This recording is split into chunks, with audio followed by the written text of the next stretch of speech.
Data set में India, Sri Lanka, China ये कुछ कंट्रीज हैं जिनको लेकर हम बात कर रहे हैं। अगर मैं मशीन को इंडिया बोलूँ तो क्या उसको समझ में आएगा? बिल्कुल भी नहीं। श्रीलंका नहीं, चाइना बिल्कुल भी नहीं। तो ऐसे केस में हम क्या करेंगे? ऐसे केस में हम लोग कुछ कोडिंग करेंगे और इन इंडिया, श्रीलंका, चाइना ये जो कंट्रीज हैं, इन कंट्रीज को सम कोडेड फॉर्म में मशीन को बताएंगे। ये हुई कोडिंग। अब ये करेंगे कैसे? अब हमने क्या देखा कि भाई हमारे पास टोटल 3 कैटेगरीज हैं। ये कैटेगोरिकल डेटा है ऑफ क्योंकि ये पूरे डेटा को 3 कैटेगरीज में बांट रहा है। कुछ कैटेगरीज इंडिया के लिए होंगी, कुछ डेटा इंडिया रिलेटेड होंगी, कुछ डेटा श्रीलंका रिलेटेड होंगी एंड कुछ China related. Of course country column जो है वो इंडिपेंडेंट वेरिएबल है और independent feature.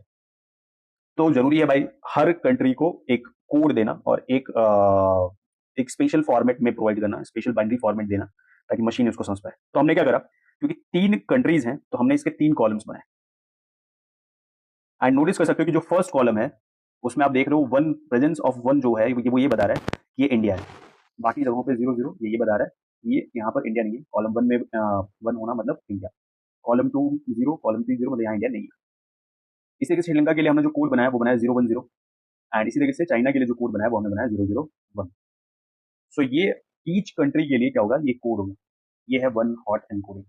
So one hot encoding में और कुछ नहीं होता, जितने भी कैटेगरीज होती है उसमें कॉलम्स बनाए जाते हैं एंड हर कॉलम में जो वन होता है वो रिप्रेजेंट करता है पर्टिकुलर कैटेगरी को। फॉर एग्जाम्पल कॉलम 1 में 1 आना ये रिप्रेजेंट कर रहा है इंडिया को,